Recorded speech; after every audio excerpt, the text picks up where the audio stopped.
Bueno, muy buenas noches, ¿cómo está usted? Estamos en el fin de la semana, el día viernes, son las 21 horas con un minuto en la hora del centro. Y bueno, vamos a cambiar inevitablemente nuestro formato, lo que hemos venido haciendo a lo largo de estos días, tratando de encontrar esto que hoy de manera muy singular han llamado Susana Distancia. Entonces, a partir de ahora vamos a tener máximo un invitado y vamos a tener muchos enlaces vía Skype para poder conversar en nuestra mesa redonda, además sobre todo para ceñirnos de manera clara y definitiva con lo que las autoridades han estado sugiriendo y pidiendo. Nosotros sí nos sumamos a todo lo que son las indicaciones y sobre todo pues buscando que lo más pronto salir de un atolladero en el que estamos, ¿no? Que está bastante delicado. Bueno, vamos a tratar inicialmente, como lo hacemos, pues bueno, de actualizar, seguramente se nos pelará algo, pero de actualizar casi todo lo que ha pasado en las últimas horas con el coronavirus y uno que otro asunto que también anda por ahí. Aunque el mundo está en coronavirus, el doctor Narro, que está con nosotros, al ratito lo presento bien, me decía que ya hay incluso información sobre casos en África, lo que va a generar un problema muy grande, y no adelanto más porque nos contaba hace un momento algo que es muy importante que se lo cuente usted también respecto a por qué puede subir la tasa de letalidad. Bueno, de acuerdo con la Oxfam, el COVID-19 rectifico, retos para las instituciones de salud del país, pero se agrega un componente más, y esto es lo que platicábamos ayer aquí en este mismo espacio en Heraldo Televisión, la enorme desigualdad, o sea, dicho de otra manera, la pobreza. Datos del INEGI indican que una tercera parte de la población, es decir, 44 millones de personas, no tienen suministro de agua continuo y no se pueden lavar las manos con la frecuencia requerida en estos momentos. De este universo, 8 millones no tienen acceso directo al agua e incluso tienen que buscar fuentes externas. Otro punto, se estima que el 56% de la población económicamente activa trabaja en el sector informal, por lo que no tienen prestaciones que les permitan quedarse en casa. Otra parte no puede darse este lujo porque trabajan en tiendas, maquilas y, por supuesto, en el sector salud, que recientemente en algunos hospitales está denunciando falta de capacitación e insumos. Un dilema más, la sana distancia que debe de haber entre nosotros, que en el metro no es posible, que en el transporte público no es posible, que incluso en lugares públicos no es posible, por más que haya una voluntad de no estar. Somos muchos en el planeta y somos muchos en el país. Las cifras de Coneval indican que 9.8 millones de personas no cuentan con vivienda digna.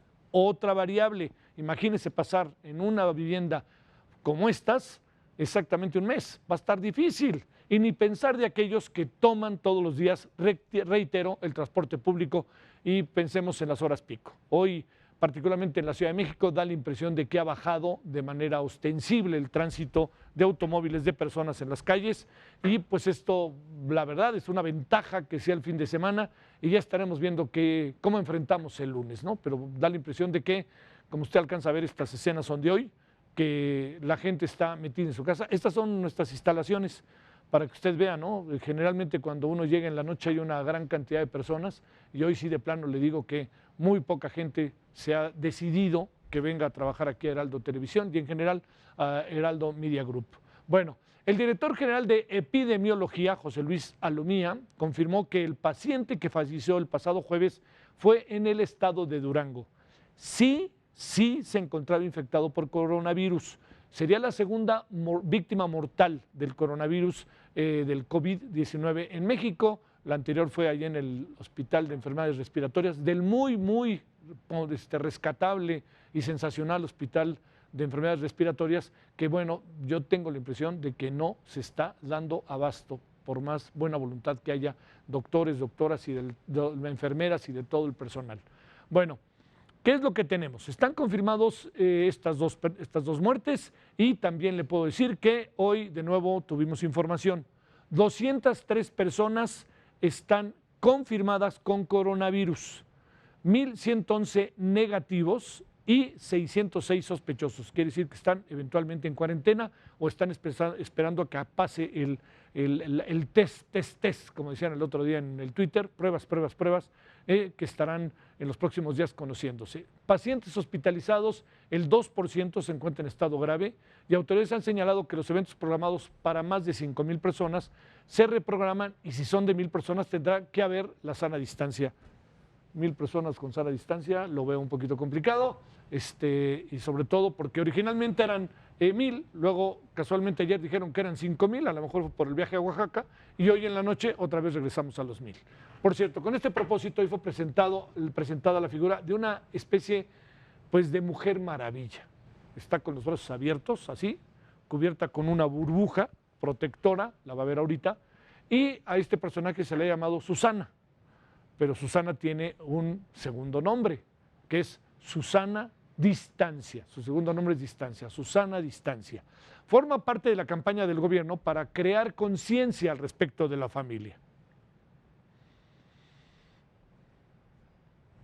Bueno, vamos con las cifras en casos positivos y posibles personas contagiadas en las 5 entidades con más casos en el país. Veamos esto.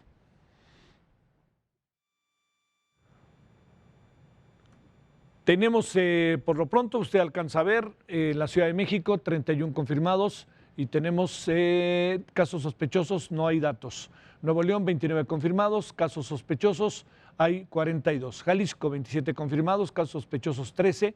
Edomex, 22 confirmados, casos sospechados 44. Puebla, 15 confirmados, casos sospechosos, tenemos la cifra de 17. Eso es lo que tenemos, aunque hay también ahora sí que otros datos que tendremos que ir conociendo a lo largo del fin de semana. Bueno, los que tienen menor incidencia, que esto es un dato, hoy se lo vamos a preguntar al doctor Narro por qué supone que estos podrían tener menos incidencia, que son Nayarit, tiene un caso confirmado, al menos 2 sospechosos. Michoacán no tiene casos confirmados, solo 7 sospechosos. Y mire que es un estado bastante migratorio, ¿no? Baja California Sur, allá en la Baja, a lo mejor es el aislamiento de la península, no tiene ningún caso, aunque presenta 6 sospechosos. Y finalmente Campeche y Tlaxcala, ambos con 0 casos y 2 sospechosos cada uno. Eso es lo que tenemos. Bueno, eso es lo que ha pasado a lo largo del día e inevitablemente otra vez el presidente se puso en el centro, ¿no? Y el presidente, al ponerse en el centro, pues visitó Oaxaca. Ahí lo ve usted, por más que se le decía no se me acerquen, él le daba la mano a todo mundo. Eso no es 1,5 metros, ni está Susana, ni distancia. Y tal como se había previsto, de nuevo se acercó a la población, la saludó de mano y hasta besos. Hay que decir que en su evento en Tlaxiaco sí se restringió el acceso a la población general. Esto es allí en Oaxaca, como yendo a Guelatao, pasando Guelatao. Tanto en discursos como en redes sociales, López Obrador llamó a, dice, así lo dijo, no desgastarse, no exagerar ante la emergencia por el coronavirus. Y hizo bien porque criticó el despido de trabajadores, habló incluso con Luisa María Alcalde al respecto, y afirmó que el próximo lunes tendrá el plan para combatir el COVID-19. Sigue tardándose en llegar. Oiga, la prensa internacional nos está dando con todo, así, pero le diría, ahora sí que paren esa pelea, como decían en los 60, con todo, y a quien le están dando con todo es al presidente, porque al fin y al cabo es la imagen de México. Que quede claro, no son filias, no son fobias de su servidor, que por ahí no lo mueven, sino es un asunto que no podemos perder de vista. La prensa española, la prensa italiana y la prensa estadounidense está verdaderamente severa, y ya también la canadiense con el presidente mexicano.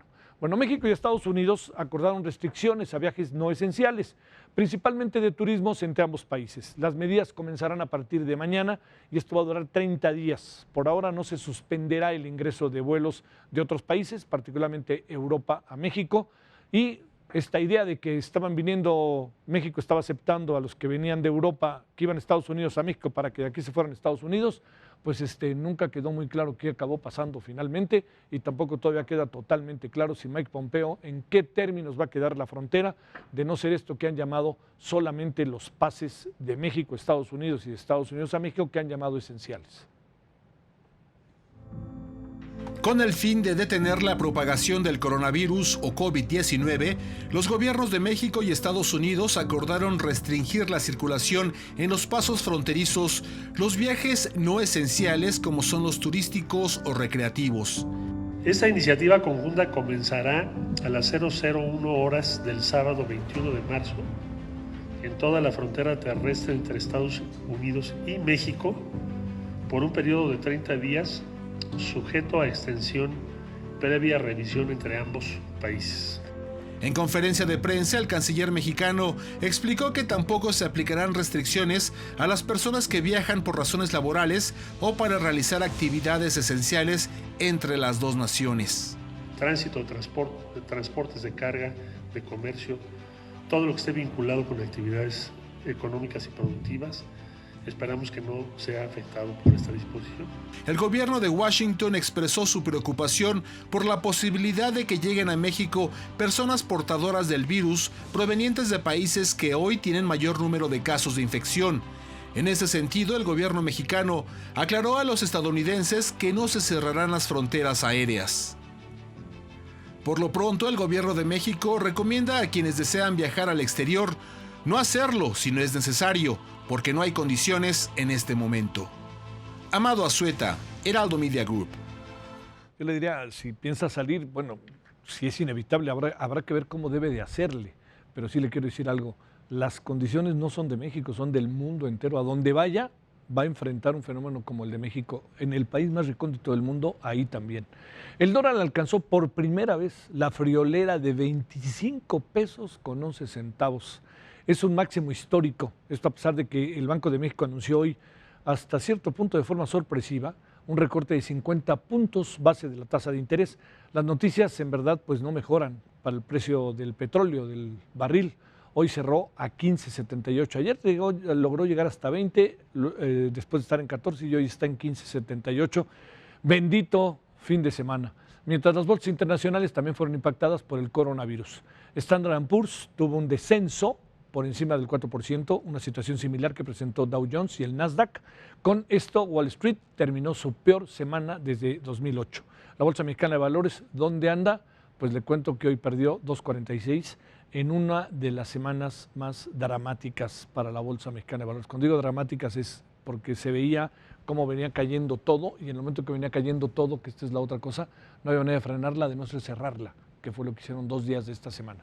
Bueno, ya le informamos del establecimiento del Consejo de Salubridad General. Aquí le explicamos cuál es su labor, por qué su importancia, para que sepa de qué se trata de este importante consejo que, por cierto, se reunió por primera vez en esta administración. Characterized as a pandemic.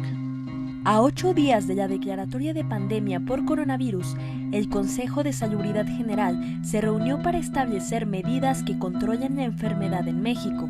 Este es un organismo colegiado que depende directamente del presidente de México y tiene carácter de autoridad sanitaria para emitir normativas y disposiciones obligatorias en materia de salubridad en casos de epidemias e invasión de enfermedades. Este organismo quedó establecido en el artículo 73 de la Constitución mexicana desde 1917. En esta administración, el presidente de este Consejo de Salubridad es el secretario de Salud, Jorge Carlos Alcocer Varela. Además, está integrado por los titulares de 7 secretarías de Estado, la de Hacienda, Desarrollo Social, Medio Ambiente, Economía, Agricultura, Comunicaciones y Transportes y de la Secretaría de Educación Pública, además de los directores del IMSS, ISSSTE, DIF, la Academia de Medicina, de Cirugía y el rector de la UNAM. Durante su primera sesión extraordinaria, el Consejo de Salubridad General reconoció el COVID-19 como una enfermedad grave de atención prioritaria.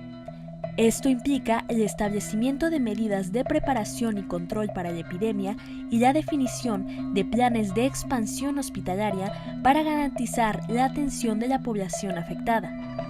Al igual que en esta contingencia, durante julio de 2006, el Consejo de Salubridad General estableció las actividades de preparación para la pandemia de influenza que fueron puestas en marcha durante la crisis de H1N1 en el 2009. Gloria Piña, Heraldo Media Group.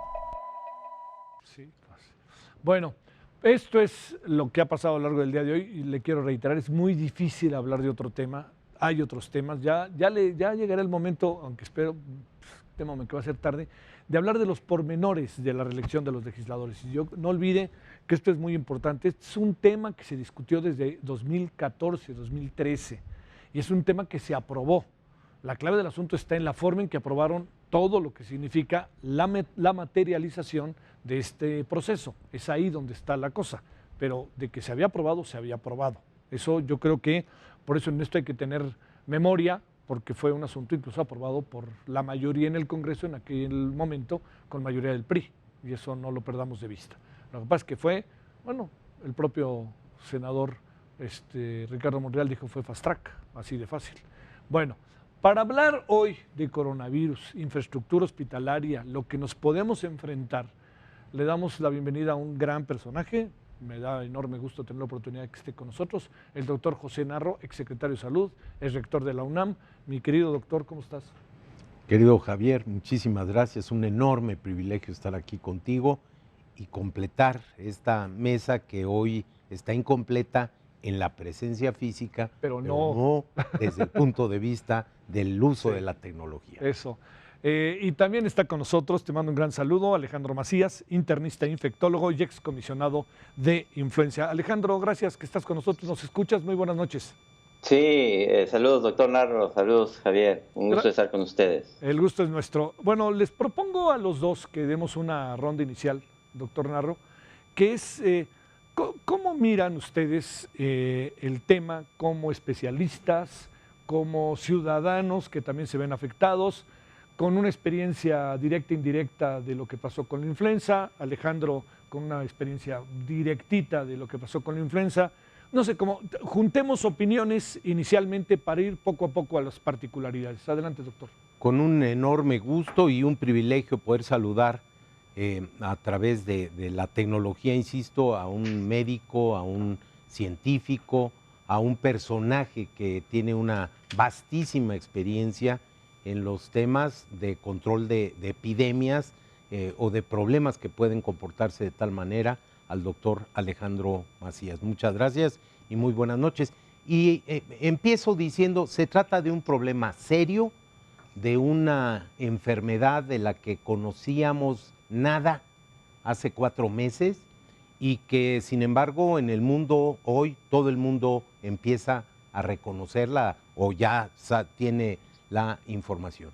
Un problema serio de salud por la dimensión que puede alcanzar, por la afectación y por el uso intensivo que requiere en los casos graves de servicios de mucha especialidad, unidades de cuidados intensivos. Y desde mi perspectiva, por algo que no podemos perder de vista y que debiera estar en cualquier proyecto de control de la epidemia, las consecuencias en la economía nacional, la del mundo por supuesto, pero nosotros nos tenemos que concentrar en la nuestra, y la afectación en el orden social, lo que puede provocarse en el aparato productivo, lo que puede generarse con el desempleo y el subempleo que puede crecer, puede ser realmente muy, muy amenazante para la sociedad mexicana. A ver, en el mismo tono, Alejandro, ¿cómo ves las cosas? Y si hay manera de tener una especie de referencia respecto a lo que pasó hace 10 años, o estamos ante un fenómeno absoluto y definitivamente diferente. Adelante, Alejandro. Sí, Javier, mira, pues el doctor Narro ya me pavimentó el terreno porque él dice algo que es fundamental. Las pandemias no solo son pandemias porque sean enfermedades diseminadas, o sea, puede haber una pandemia de catarro y no pasa nada. No, la pandemia es pandemia porque se van a requerir recursos adicionales y muy particularmente terapias intensivas. Y por eso es que las designaciones de gobierno y las decisiones son tan importantes. Hace 10 años, 11 años, era diferente porque no sabíamos cómo se comportaba el virus. Cuando a mí me designó comisionado el entonces secretario Ángel Córdoba, el doctor Ángel Córdoba Villalobos, él tenía decisiones muy difíciles, pero una cosa quedó de enseñanza: en estas situaciones es mejor exagerar de precavidos que de indolentes, porque todo lo que se le criticó en aquel momento y la presión que tuvo que sostener el doctor Córdoba después fue un reconocimiento internacional. Se estaba comprando tiempo, básicamente, porque no solo se trata de que no se infecten todos, de que no nos infectemos todos, se trata de que no nos infectemos todos al mismo tiempo, Javier. Sí. Porque si yo pudiera escoger, si pudiéramos escoger, bueno, pues que se infecte el 1% de la población cada semana, oh, qué padre, nos la llevamos, ¿verdad? Y ahí vamos adaptando las terapias intensivas a lo que necesitemos. Lo decía bien ahorita el doctor Narro, es que no tenemos terapias intensivas. México no tiene terapias intensivas por una ancestral falta de recursos. En los hospitales siempre hemos trabajado con las uñas. Y después de que había incrementado un poco el recurso en salud, se fue después, en los años recientes, recortando y recortes y más recortes, y ahora queremos, de la noche a la mañana, inventar recursos que no tenemos. No tenemos, eso sí, hay que ser muy claros, suficientes camas de terapia intensiva. Además, las que tenemos ya están ocupadas.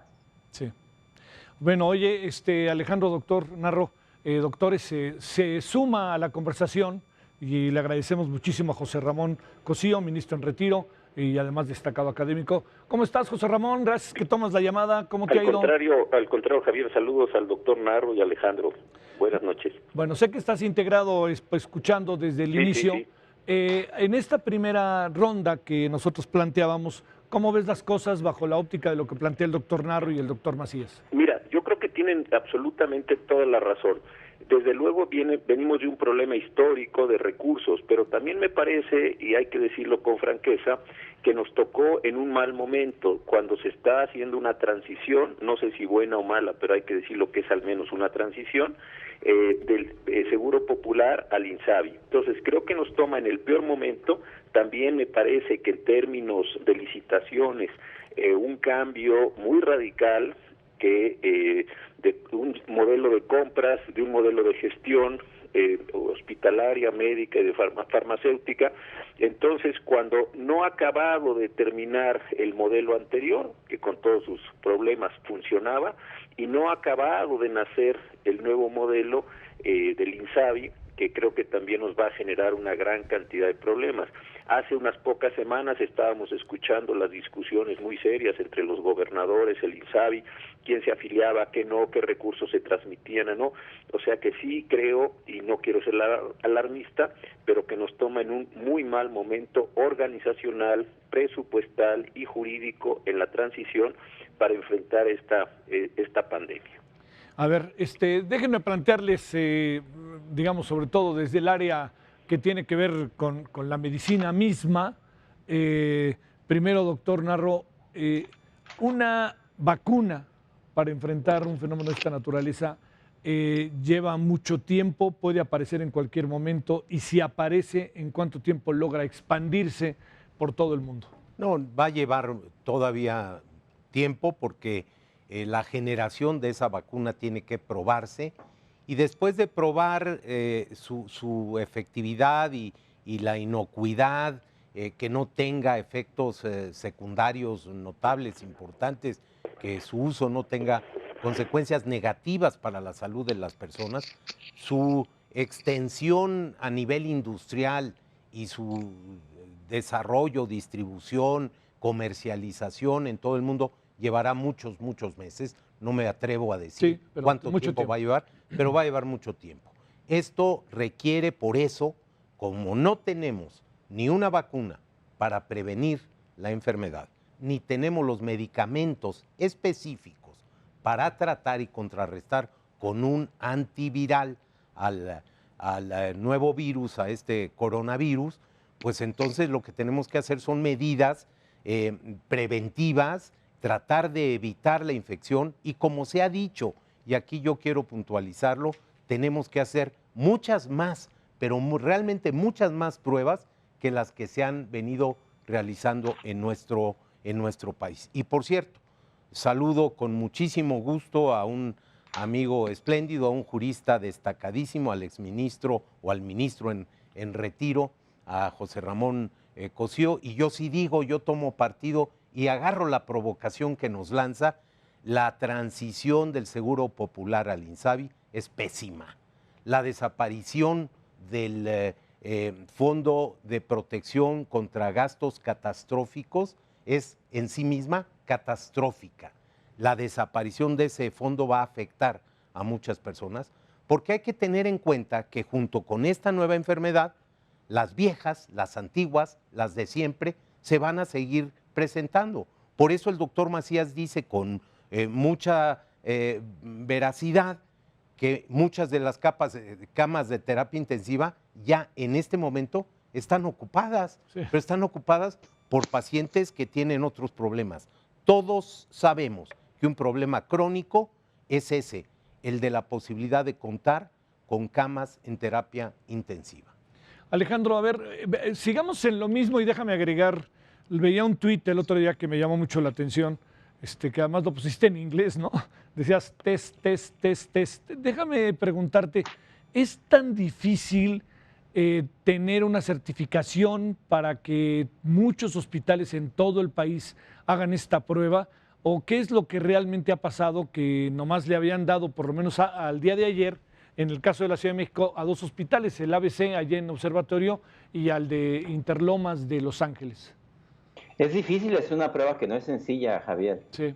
Mira, primero hay que extraer el RNA, es un virus de ácido ribonucleico, hay que extraerlo de la muestra, hay que amplificarla por técnicas de reacción en cadena, luego hay que secuenciarla para ver que corresponde al virus. No cualquiera puede hacer esa prueba. Y sí es importante que el Instituto Nacional de Referencia Epidemiológica, que cuenta con una excelente red nacional de laboratorios estatales, rija quién puede hacerla y quién no puede hacerla, porque si no, cuando hay billete, todo el mundo te va a decir que la hace. Es el instituto, en coordinación con COFEPRIS, quien tiene que decir quién puede hacer la prueba.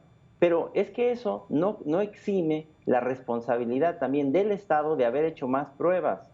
Simple y sencillamente yo creo que no se hicieron más pruebas porque ellos no lo dicen, pero yo estoy seguro que no las hicieron porque no tenían el dinero, Javier. Sí. No tenían suficientes recursos. Porque para un país de 130 millones, 120, 130 millones de habitantes, no es demasiado pedir, no sé, unas 1000 pruebas por semana. Estamos en el tercer mes y no teníamos 2000 pruebas para todo un país. Entonces, ¿cómo vamos a saber si se está ya dando la transmisión comunitaria? Si solamente estábamos probando básicamente a los que venían del extranjero, sí, o a los que tenían conexión con algún paciente del extranjero. Y la transmisión comunitaria, que es la más importante, porque esa sí pertenece a México, la verdad no sabemos. Pero aquí hay una cuestión que es catastrófica también, que es la experiencia de España y de Italia y de Irán, que dormidos en sus laureles no se dieron cuenta cuando estaba la transmisión comunitaria, y sabemos ahora que 2 o 3 semanas después estaban los hospitales completamente colapsados. Colapsó la joya de la corona de la salud en Europa, que era el norte de Italia. ¿Qué nos puede pasar a nosotros? Sí. Por eso yo creo que es fundamental lo que decías. Bueno, pues ya vamos a seguir las órdenes de la autoridad, pero también tenemos que hacer cosas para que no se siga diseminando esta enfermedad con el ritmo que muy probablemente ya tiene y que simple y sencillamente no hemos medido. Bueno, antes de ir a nuestra única pausa, permíteme antes, José Ramón, déjame preguntarte, ¿presumes, Alejandro, que tendríamos un gran nivel de contagio comunitario más allá del que viene del extranjero? ¿Qué presumes en función, sin catastrofismos, ¿no?, sino en función de lo que pues uno sabe que está pasando en otros países, lo que ha venido sucediendo, cómo se está moviendo el virus, la experiencia que has tenido y el virus mismo, ¿no?, que todavía es medio indescifrable? Sí, yo no creo que una muy extensa, porque los clínicos ya nos hubiéramos dado cuenta, como nos damos cuenta en otras ocasiones, que nos platicamos y decimos, oye, yo estoy viendo muchos pacientes de tales, ¿y qué pasa? Que no reportan nada. No es así. Sí, algunos clínicos, algunos infectólogos de zonas específicas han dicho, aquí hay. Entonces, yo, ante esa respuesta, tratando de ser lo más ecuánime, no hay que ser catastrofista, pero tampoco hay que ser omiso, yo creo que ya hay transmisión comunitaria y que simple y sencillamente no la hemos medido, no la hemos cuantificado. No creo yo que sea masiva, pero yo creo que ya existe en buenas partes, en muchas zonas de la República, porque la epidemiología aquí no va a ser pareja, va a estar brincando, un poco en palomitas de maíz, primero aquí, primero allá, y yo creo que muy particularmente en las zonas de intensa concentración poblacional como Ciudad de México, Guadalajara, Monterrey y el Bajío. Bueno, gracias, Alejandro. Ahorita regresamos, José Ramón, doctor, vamos a nuestra única pausa y estamos de vuelta aquí en Heraldo Televisión.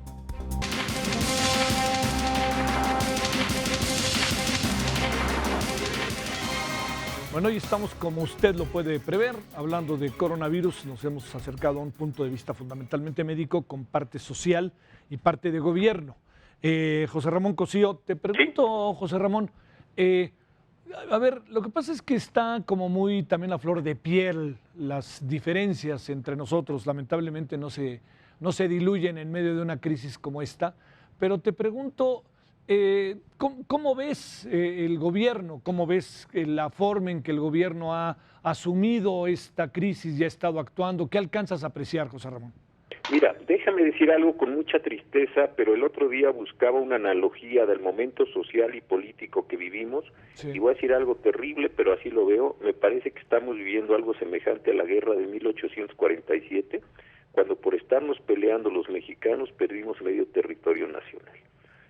O estás a favor del presidente o estás en contra, nadie puede opinar nada, te caen a bots, te pegan por todos lados. Me parece de veras de una malignidad extraordinaria, como si yo tuviera que salirme con la mía o los demás tuvieran que salirse con la suya. Eso lo pongo como piso y creo que de veras estamos cometiendo unos errores históricos terribles. Bueno, ese es mi telón de fondo. Ahora, creo que el gobierno se ha tardado mucho en responder. Hemos visto una disparidad de decisiones, personas del mundo privado que cierran, otros abren, otros ponen la fecha que se les pega la gana. Hoy en la mañana una presidenta o un ayuntamiento, para no personificar, en Nuevo León decía: yo voy a establecer un toque de queda. ¿Con qué facultades? ¿Quién es usted para privar de las libertades y de los derechos? Es una decisión constitucional muy seria. Hoy el Consejo de Salubridad, que qué bueno finalmente, qué bueno y festejo que se haya reunido, validó así, segundo punto de las conclusiones, todos los acuerdos que se hayan tomado. Es como decir, pues palomeamos todo como estuviera. Creo que ese es un grave error. Creo que necesitamos una autoridad sanitaria, que la Constitución le confiere esto al Consejo de Salubridad General de la República y la Secretaría de Salud, para que empiecen a poner orden y para que nos digan, y así va a parecer que estoy tratando de violar derechos humanos o estoy pretendiendo que se violen, y no es así, que nos digan qué podemos hacer, qué no podemos hacer, a qué horas y en dónde. Esto es una pandemia y necesita esto orden y concierto. Mientras sigamos con, pues vamos a ver, cada quien vaya decidiendo lo que mejor le parezca, me parece que estamos empeorando las cosas con toda franqueza. En estas cuestiones, José Ramón, mucho se habla del Estado de Derecho y las atribuciones que tienen los gobiernos en una circunstancia como de esta naturaleza. A ver si una reflexión sobre eso, en este sentido, ¿en qué estaríamos? ¿El gobierno tiene la atribución para decretar el estado de queda? ¿Quiénes la tienen? ¿Cómo se puede mantener el Estado de Derecho y los derechos humanos siendo una situación al extremo? Ahí, ¿cómo ves las cosas, José Ramón? Mira, desde la Constitución de 17, un señor que es fantástico, yo cada día lo valoro más, el doctor José María Rodríguez, se le ocurrió la idea de hacer una institución vieja que los médicos habían construido, varios médicos muy importantes a lo largo del siglo XIX, que fue establecer el Consejo de Salubridad. Se decía entonces que para las enfermedades exóticas, entiende uno que son las epidemias. Sí. Pero ahí hay un mecanismo jurídico muy importante. Y quiero decir algo que sí de veras me importa mucho, además con dos médicos tan distinguidos como los que tienes en la audiencia. Va a haber una crisis biológica, va a haber una crisis sanitaria, va a haber una crisis médica, pero también va a haber una crisis social. Tenemos que encontrar los mecanismos jurídicos para ordenar. Las personas van a dejar de cumplir sus contratos porque no los pueden hacer. Personas van a dejar de pagar impuestos. Las otras personas van a entrar en situaciones laborales muy complejas. O eso, se tiene una enorme claridad desde el comienzo de quién puede cumplir, quién no puede cumplir, qué plazos se posponen, etcétera. O además de la crisis biológica, epidemiológica, sanitaria, se va a hacer una crisis social. Porque, claro, la gente quiere tener dinero, quiere tener ingresos, quiere estar resguardada. Son dos crisis, por decirlo así. Amartya Sen, brevísimo, tomo 2 segundos, modeló la crisis de hambruna en Bangladesh del año 43 y se dio cuenta, y ese es su primer y más importante libro, yo creo, o el que a mí más me gusta, que más allá de la crisis de la hambruna, había una gran cantidad de errores jurídicos, políticos y sociales que empeoraron todo, y un montón de gente, ya no me acuerdo el número, pero una cosa espantosa, se murió de hambre. Y había stocks de alimentos. Entonces, no echemos a perder más las cosas. Además de la crisis, insisto, que es natural, no hagamos una crisis social donde todavía la podemos enfrentar. Bueno, por cierto, informo que el presidente de la Liga MX, Enrique Bonilla, se ha informado que es positivo y que tiene coronavirus. Le mandamos incluso, difícilmente nos está viendo, pero es una persona de muchos años que uno conoce, que la conoce también el doctor Narro de muchos años. Sí. Le mandamos saludos porque es además un personaje como muy central en la vida cotidiana por el papel que juega el fútbol. Déjame plantearte, doctor Narro, este es el boletín que se ha dado a conocer. Déjame plantearte, doctor Narro, tenemos que pensar, ¿qué tiene que pensar el ciudadano? O sea, a ver, particularmente Alejandro y tú han vivido, tú como secretario de Salud, situaciones extremas a través de fenómenos naturales o enfermedades. Alejandro ha vivido directamente, o sea, se le vino casi encima el tema de la influenza. ¿Qué es lo que el ciudadano tiene que hacer? O sea, ponerse, ya ahorita lo plantea un poco, ¿no, José Ramón? El papel del ciudadano, ¿cuál es? Porque está también asustado. Déjame contar una anécdota rapidísima, si no les importa, que ayer contaba, que es que dicen que la peste se encontró con una persona y que le dijo la persona a la peste, oye, ¿a dónde vas? Pues voy a matar a 10,000. Y que cuando regresó la peste, la persona le dijo, oye, son 100,000, dijiste que 10,000. Dice, sí, es que 90,000 se murieron de miedo, ¿no? Que es al fin y al cabo algo que está medio rondando, ¿no? Sí. Qué duro, porque el miedo sí efectivamente paraliza, el miedo genera muchos otros problemas y lleva a situaciones que son inconvenientes. Pero yo aquí trataría de tomar un punto, ¿qué es lo que tiene que hacer la ciudadanía? Y voy a decir primero algo que es importante en mi opinión. La respuesta de la sociedad mexicana en este tipo de acontecimientos siempre es digna de anotarse, de subrayarse, de darle el nivel y el papel, la relevancia que tiene. Lo hemos visto en los temblores de hace 3 años, en los temblores de 2017. Lo hemos visto en el propio caso de la influenza producida por el virus AH1N1, donde un reconocimiento a Alejandro, a toda la gente que ayudó al desarrollo de una serie de laboratorios de salud pública que hoy forman parte del inventario de posibilidades que tiene nuestro país. Cada una de las entidades federativas tiene un laboratorio y, por supuesto, la gran articuladora, el INDRE, el gran articulador de ese sistema, el Instituto Nacional de Diagnóstico y Referencia Epidemiológicos. Bueno, la sociedad mexicana está rebasando al gobierno. Hay que decirlo con toda claridad. La respuesta ha sido francamente espléndida. La gente está preocupada, pero está actuando. Y eso es importantísimo. A ver, Alejandro, en esta parte que corresponde a las acciones de gobierno, independientemente de, parafraseándote otra vez, test, ¿en qué etapa tendríamos que entrar, gobierno, sociedad?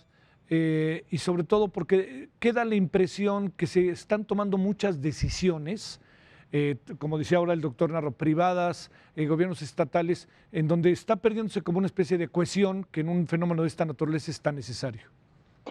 Sí, Javier, mira, yo creo que de entrada voy a tratar de ser menos vehemente y ser cauto en lo que digo, porque yo creo que de entrada hay que considerar que agua pasada no mueve molino. Los errores que hayamos cometido los que votaron por el gobierno y los que no votaron por el gobierno están atrás. De aquí en adelante se van a tomar decisiones muy importantes. Yo creo, sin temor a equivocarme, que este gobierno, que debe gobernar para los que votaron por él y para los que no votaron por él, y nosotros debemos ver al gobierno, los que votaron por él y los que no, de la misma manera hacer lo que ellos nos digan en este momento. Porque yo estoy seguro que ninguna otra decisión que vayan a tomar en este sexenio va a tener tanta importancia como las que van a tomar ahora. El mundo se está enfrentando a una circunstancia que probablemente no se había vivido desde 1918. Las decisiones que tomen van a ser cruciales para salvar la salud y lo más preciado que tenemos, la vida. La economía también, pero esa puede esperar. Algún día nos recuperaremos de la economía. Lo que no se puede recuperar es la vida humana. El gobierno y todos nosotros ya tenemos que estar trabajando emergentemente. Aquí no podemos andar limitando recursos. ¿Cómo vamos a hacer para que no se nos colapsen los hospitales? ¿Cómo vamos a hacer para que no nos pase lo que ya vimos que pasó en Italia, en España, en Irán? Ya tenemos que estar trabajando. Como bien decía ahorita el doctor Pepe Narro, ya la gente se está organizando. Y lo decía el ministro Cosío. Bueno, es que estas diferencias son las dificultades. Bueno, vamos a olvidar un poco las diferencias y vamos a establecer que ninguna decisión que vaya a tomar el gobierno y nosotros como personas va a tener más importancia en los siguientes años. Aquí vamos a tomar decisiones extraordinariamente importantes porque está la vida de miles de personas en vilo. Entonces, hay que dotar al sistema de salud de manera emergente de recursos emergentes. Hay que tratar de incrementar las capacidades. Yo no critico a las autoridades de salud. Están haciendo lo mejor que pueden con lo poco que tienen. Sí. Y es gente competente, me consta. Pero es que no se puede hacer demasiado sin recursos. Se tienen que liberar recursos extraordinarios, porque una pandemia, por definición, necesita recursos extraordinarios. Y no hay que verlo nada más por cuestiones económicas, que son muy importantes. Necesitamos verlo para salvar vidas. Todos necesitamos salvar vidas ahorita, nosotros y el gobierno. Nuestras responsabilidades individuales, higienizarnos las manos con frecuencia, no tocarnos los ojos, la nariz, la boca, estar en las mejores condiciones físicas posibles, porque la gente todo lo quiere en cápsulas a veces, Javier, o sea, sí. Denme algo para subir las defensas, o en jugos, ¿verdad? ¿Qué jugo me tomo? No, necesitas hacer ejercicio, si nunca lo haces, haz ejercicio, si fumas, deja de fumar, este es el momento, porque esta enfermedad hay que asumir que nos va a enfermar a muchos y que nos tiene que tomar en las mejores condiciones posibles, y esa es una responsabilidad individual, independientemente de todo lo que le queramos exigir al gobierno. Quisiera nada más agregar una cosa más. Sí. Dejemos por el momento de llevarle los nietos a los abuelos. Aquí vamos a tener que separar personas de muy alto riesgo, que son las personas que sobrepasan los 60, 65 años de edad, y los que tengan enfermedades crónicas, de los más jóvenes que se van a enfermar, pero van a tener mucho menos probabilidad de complicarse. Esta distancia social que vamos a tener que hacer en la sociedad, las vamos a tener que hacer también en casa, porque esto es muy distinto a la pandemia de 2009. Esta enfermedad está atacando sobre todo a las personas de edad avanzada, lo que no hacía la del 2009. Esta enfermedad va a poner en vilo a la sociedad en ese grupo poblacional. También en casa tenemos que tenerlos su espacio respetado. Los papás que le lleven a los abuelos para cuidar a los niños porque se tienen que ir a trabajar, búsquenle por otro lado. Los abuelos por un tiempo no van a poder cuidar a los niños. No sabemos cuántos meses va a tomar pero no va a ser un mes ni dos. Oye, a ver, una preguntita nada más ahí. ¿A los niños les afecta poco y a los bebés les afecta poco? Sí, quién sabe. O sea, hay hipótesis. Parece que es más bien lo que te mata es el sistema inmune, no es el virus. Es una disregulación del sistema inmune que a partir de cuando empieza más o menos el quinto, sexto día de la enfermedad, en algunas personas, el sistema inmune, por decirlo en términos llanos, se vuelve loco, ¿sí? Te empieza a atacar a ti mismo, se inundan los pulmones, se sale la sangre y los líquidos de la sangre, te inundas, y eso lo que te mata es un síndrome de insuficiencia severa que necesita terapia intensiva, y decíamos, no tenemos terapias intensivas suficientes, que ocurra en la menor proporción posible. Eso por algún motivo pasa muy poco en los niños, pasa muy poco en los jóvenes. Sí. Digamos que las personas de menos de 50 años que no tengan diabetes o una enfermedad crónica, que se encuentren en razonable buenas condiciones, es muy poco probable que esta enfermedad les vaya a hacer nada. Todo es posible, pero eso es poco probable. Sí. A ver, doctor Narro, ¿nos ibas a decir algo? Yo quisiera tomar dos asuntos que se tocaron, uno por el ministro Cosío y otro por Alejandro. El primero es el de la unidad, la unidad nacional. Yo no tengo duda que tocó José Ramón uno de los puntos torales para este tema, pero para la vida del país. Tenemos que encontrar la forma de mantener la unidad nacional, de evitar las fracturas entre nosotros, de evitar estas divisiones que no nos hacen ningún favor. Y ahí está la historia, él la señaló. Cada vez que los mexicanos hemos estado divididos, al país le ha ido muy mal. Sí. Entonces, es importantísimo entender esto y lo tenemos que entender todos, el ciudadano y los gobernantes, el presidente y quienes somos ciudadanos de a pie por lo menos en este momento. Bueno, segundo, y también aquí es algo muy, muy trascendente, hay que atender las indicaciones, pero hay que saber cuáles son las indicaciones. Y si decimos un distanciamiento, y si decimos higiene, y si decimos uso del gel alcohol, pues todos tenemos que hacer uso de eso. La ciencia, el conocimiento tiene que ser lo que prevalezca. No pueden ser las creencias, no puede ser la fe. Tiene que ser el conocimiento lo que guíe las acciones que se determinen. Y estas son de aplicación universal. Sí. Aquí no hay quien esté exento de lavarse las manos, de usar gel alcohol, de no saludar de mano, de no dar besos, de no dar abrazos. Los abrazos ya no los daremos cuando se pueda resolver este problema. Oye, nos damos rienda suelta, ¿no? Ya pues que se pueda, ¿no? Los mexicanos somos de mucho contacto, de mucho cariño, somos afectuosos, somos gente que necesitamos la cercanía, pero hoy tenemos que ser cuidadosos y muy responsables. Si yo cuido mi salud y cuido la de mi familia, y en la familia nos cuidamos, y cada quien hace lo que le toca hacer, vamos a salir más rápido y en mejores condiciones. A ver, José Ramón, de alguna otra manera estamos en la parte final, pensamos un poco como hacia adelante, ¿no? Hacia lo que yo me permito decir, la inminencia, que podrá en cualquier momento llegar. ¿Cómo pensar desde el ámbito social, incluso desde el ámbito político, del ámbito de la justicia? ¿Cómo pensar hacia adelante cuando de repente va a haber juicios que se van a tener que quedar a la mitad, hay gente en las cárceles, hay toda una serie de cosas? ¿Cómo poder establecer un mecanismo de entrada entendiendo lo inédito, la inminencia y las consecuencias de lo que puede estar ya pasando? Mira qué buena pregunta.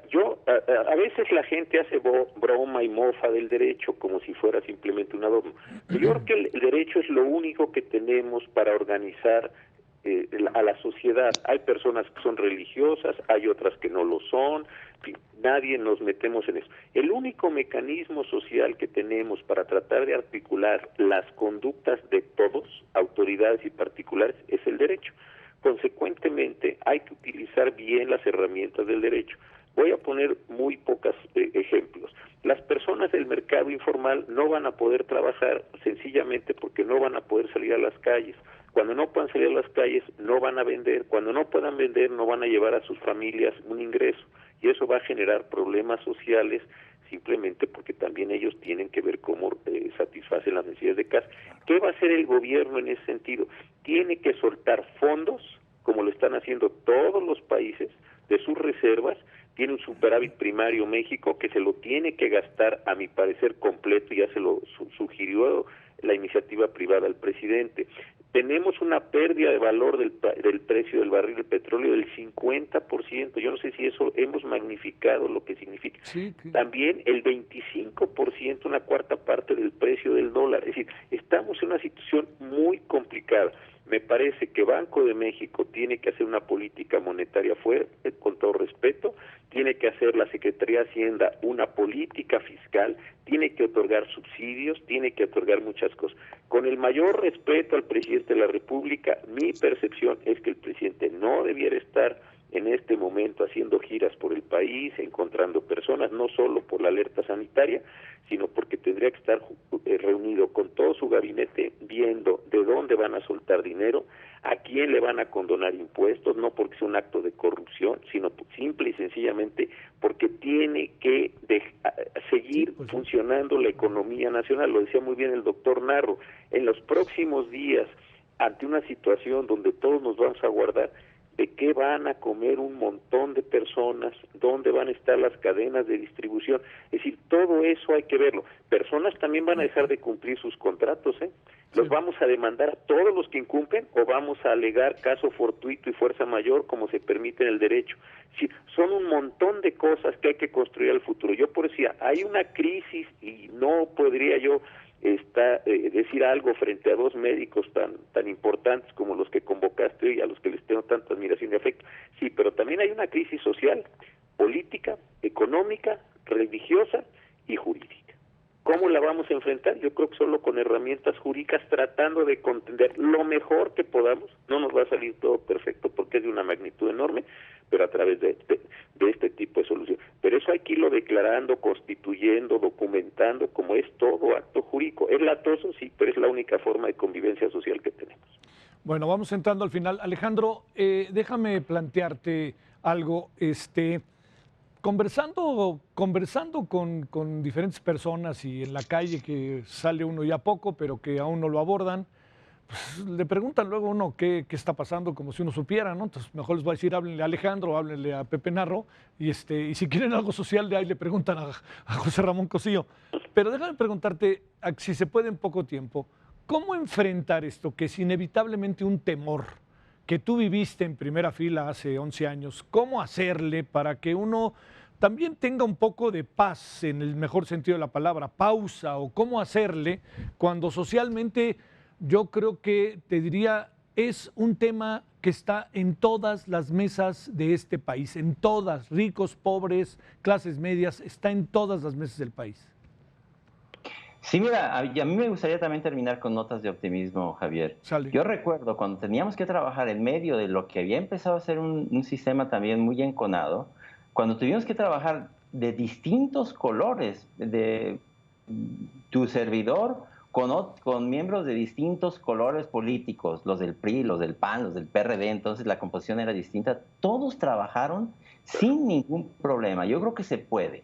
Y a mí eso me dejó marcado. Una cosa que me dejó también y que todavía me inspira es recordar en aquella época cuando creíamos que todos los pacientes iban a estar graves, cuando el personal de salud no sabía que había gente que no estaba grave, se la jugaron, Javier. O sea, sí. A mí me inspira eso, recordar a aquellas enfermeras que sabían que estaba su salud en juego, que su vida podía estar en juego y nunca abandonaron los hospitales, Javier. Recuerdo los hospitales llenos con enfermeras partiéndosela, con los doctores allí en las áreas de urgencias y de terapia intensiva, creyendo que su vida estaba en peligro y nadie corrió, muy pocos corrieron.